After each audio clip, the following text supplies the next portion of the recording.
Welcome to the 6 Miles to Supper podcast. I'm your host, Kayla Cox, and I've lost over 80 pounds with intermittent fasting 6 days a week, eating whatever I wanted at my meals, taking a cheat day every Sunday, and walking 6 miles a day.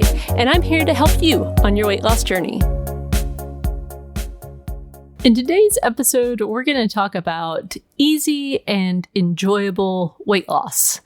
Not two terms you often hear applied to weight loss, but the two that I think are just so important.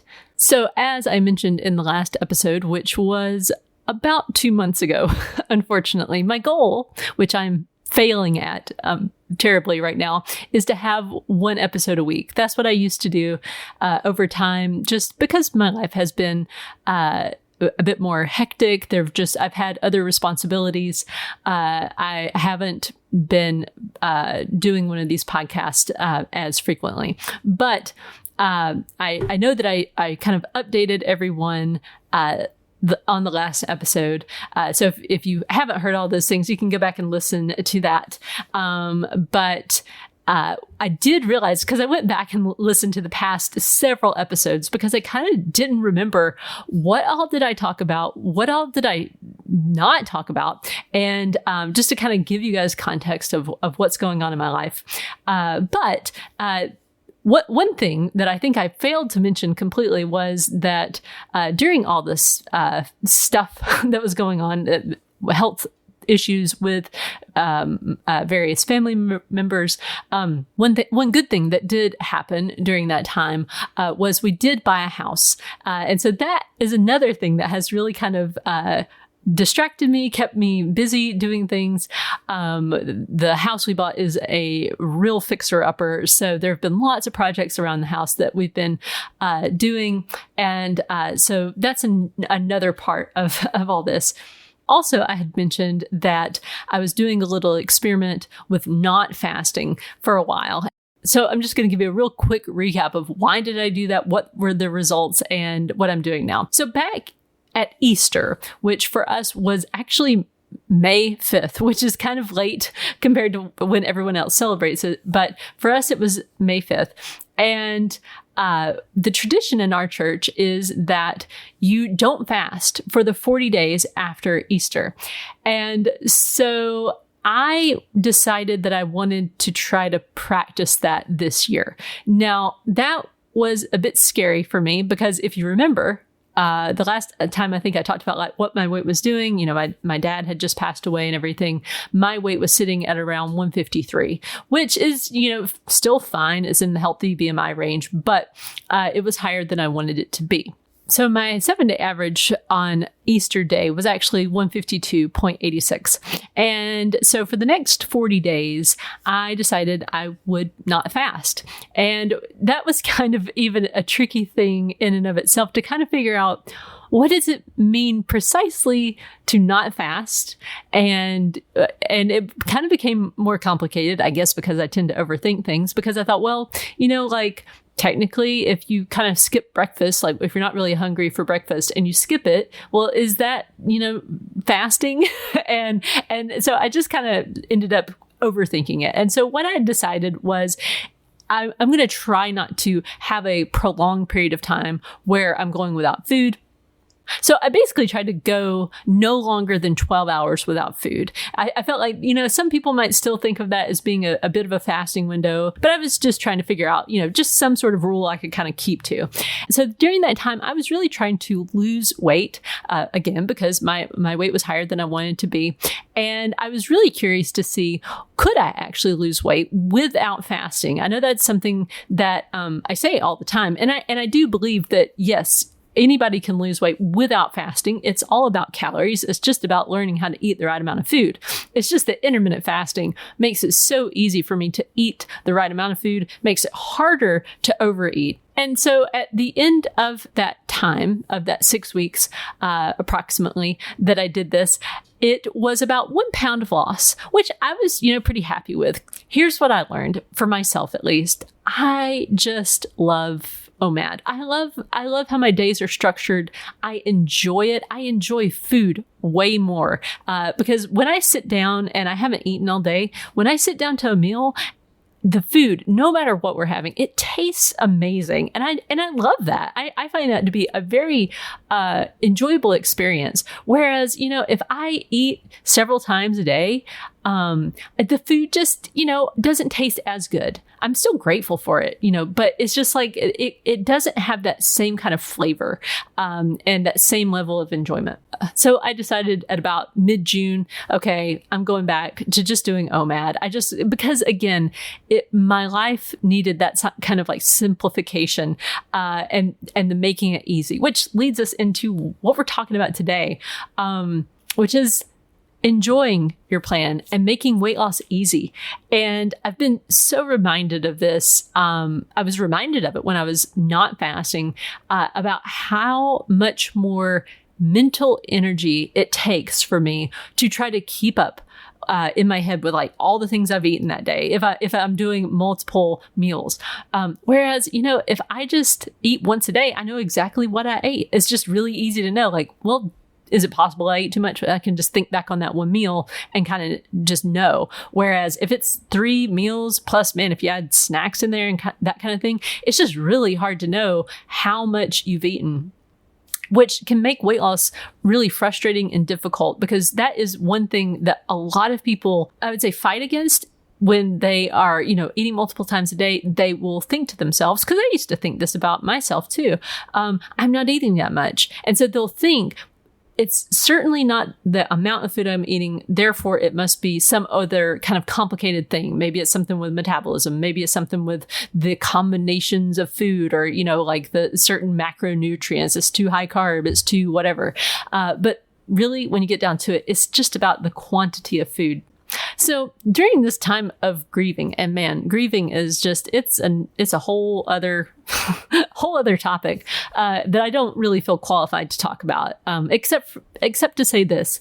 Some people have reached out very sweetly, and I do appreciate everyone who has reached out via email or, responding to the newsletter and that kind of a thing.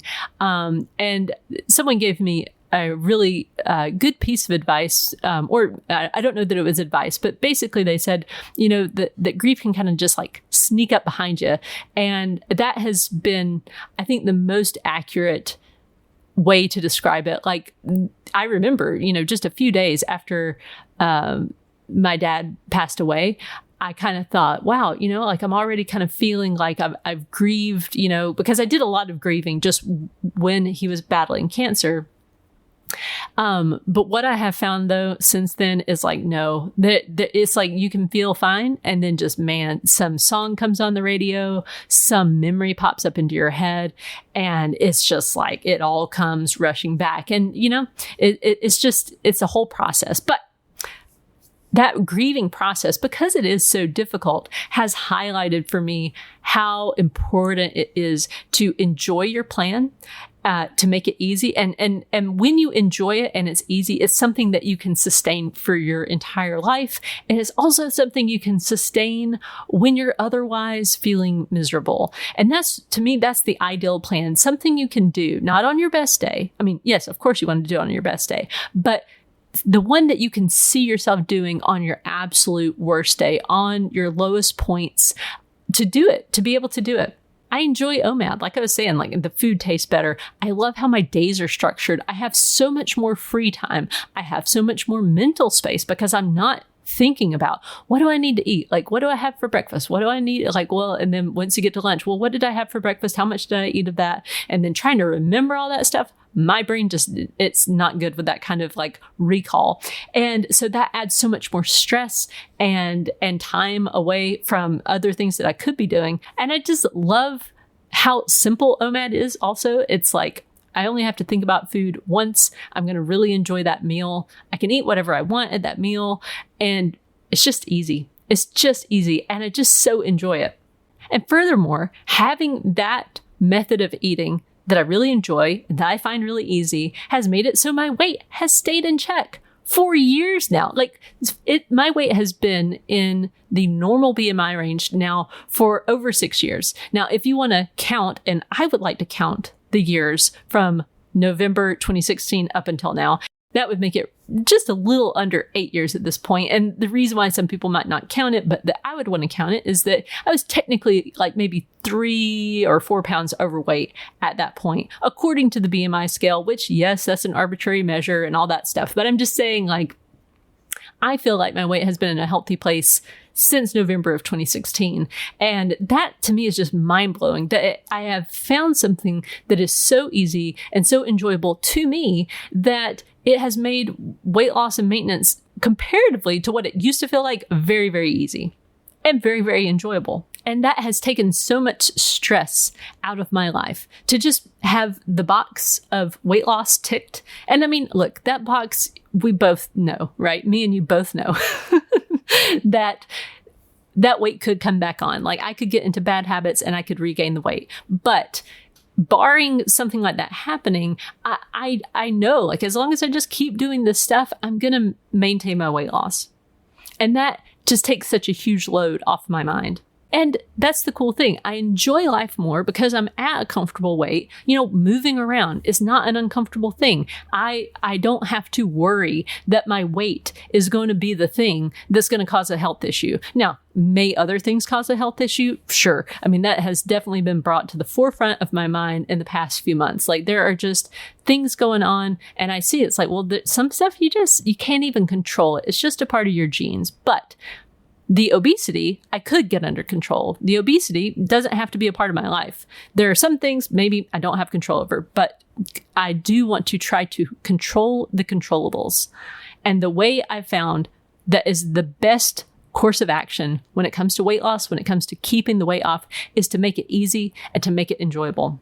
Because, you know, food is something that really takes up a lot of your life. It takes up a lot of your brain space. You know, you gotta like cook the food. You gotta clean up after the food. You gotta actually sit down and eat the food, and then how the food, how you digest it and how you feel after a meal is a huge part of your day. So, I mean, there's just so much about weight loss and what you are eating that does take a big part of your life, and it touches so many different areas. So when you are on this journey, that's why I think it's so important to really look at what you're doing day in and day out as a part of your plan, and make sure that those things are things that you really do enjoy, that you really are going to stick with. So of course, you know, looking at what your fasting window looks like. Do you enjoy it? Is it too long, or is it the right length, or is it maybe too short? Maybe you would enjoy a longer fasting window. Or what you're eating when you actually are in the eating window. Or, you know, what you're doing for your exercise, if you are exercising. You know, for me, I love walking. I still love my walks. For a while there, I was experimenting with swimming, and I really do enjoy the swimming. But what I've found is I can be a lot more consistent with my steps. I just enjoy walking better than I do swimming. And it's just so important to find some way to stay active, something that you can do that gets you up moving around. It really is so great for your mental health, and for keeping yourself just encouraged on the weight loss journey and on into maintenance. And so enjoying is important, and also making it as easy as possible, because you're going to have hard days. You're going to have hard periods of life. I mean, I feel like this past year has just been, woo, you know, it's been a tough one. And this year has really just is highlighted again for me how important it is to have an easy plan. An easy plan is easy to stick to. A hard plan is hard to stick to. And so a hard plan, yeah, maybe on your best days, you can get yourself to do it. Maybe for short periods of time, you can get yourself to do it.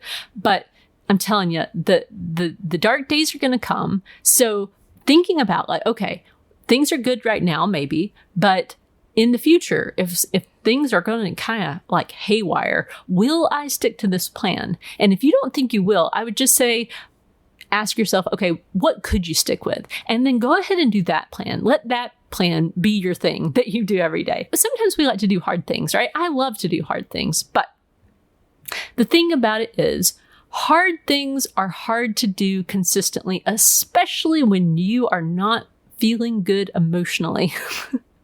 But if you have something that you really enjoy and that feels easy, it's just a lot easier to get yourself to do the thing because, you're not going to buy your own excuses, basically. When I have just that walk that I'm doing every day, I find it really difficult to try to give myself an out because I can say, the thing is, you can get up and you can walk. Like you're not that tired. you can get up and do this. And by the way, you're going to feel a lot better. So it's harder for me to kind of give myself an out. And the same thing goes with the ways I've tried to make my plan as easy as possible. Things like taking a day off every week, no matter whether I feel like I need it or not, I just go ahead and give myself that day off. It makes my plan feel so easy.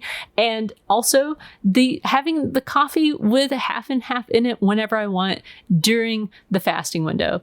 Because again, it makes things so simple, so easy to me. It's like, this doesn't feel hard at all. And there have been plenty of days during these, darker days that I've gone through where I know that had I been trying to do something really difficult, with my eating or with, having like really restrictive rules on the food or really restrictive rules on what I could have during the fasting window, I would have completely rebelled against that kind of a plan. And I wouldn't have done it. I would have just gone off the rails. But because my plan is just like so easy, I'm like, well, yeah, I can. As long as I get to have my coffee, I guess I can do this fasting thing, because sometimes I'm just in a bad mood and sometimes I just have really low motivation. But by having that plan that's just so easy, I can get myself to do it. So I would just encourage you, find that plan for yourself and your rules might be totally different because we're individuals, right? But find that plan for yourself. Make your plan, hammer it out to something that just fits your life, something that because look, you know yourself better than anybody else. So you know what you can get yourself to do and you know what you're going to kind of rebel against and you know what you can give yourself as an excuse and what you won't buy. So I would just encourage you as you're building your plan and as you're tweaking your plan, keep those things in mind. Make your plan as easy and as enjoyable as you can possibly make it. But what I think you'll find is that not only are you going to just enjoy this process of weight loss, but you're going to be able to keep it off forever. Thank you so much for listening to this episode. I hope you found it helpful, and I'll see you in the next one. Chances are, since you just listened to that podcast, you're on the weight loss journey yourself. And I just wanted to let you know that I do have some more resources available to you. First of all, I have lots of freebies on my website, 6milestosupper.com/freebies. On that page, you can find lots of downloads and printables that will help you on the weight loss journey. I've also written 3 different books to help you through the process: The Laid Back Guide to Intermittent Fasting, Overcoming Weight Loss Obstacles, and The Laid Back Guide to Weight Loss Maintenance. All 3 are available on Amazon or wherever you normally buy books. Also, I have a course on Teachable called Intermittent Fasting for Weight Loss 101. And there I take you through the entire process of weight loss with intermittent fasting, from how to get started and then how to build your plan, customize it to your own life, and finally, how to keep it off for the rest of your life. I also offer weekly office hours to students so that you can get your questions answered directly by me. Also, there's the option to join my YouTube channel members. When you become an insider, you get access to the vlog that I do. I also hold a weekly live Q&A just for my members. The links to all these things are in the show notes.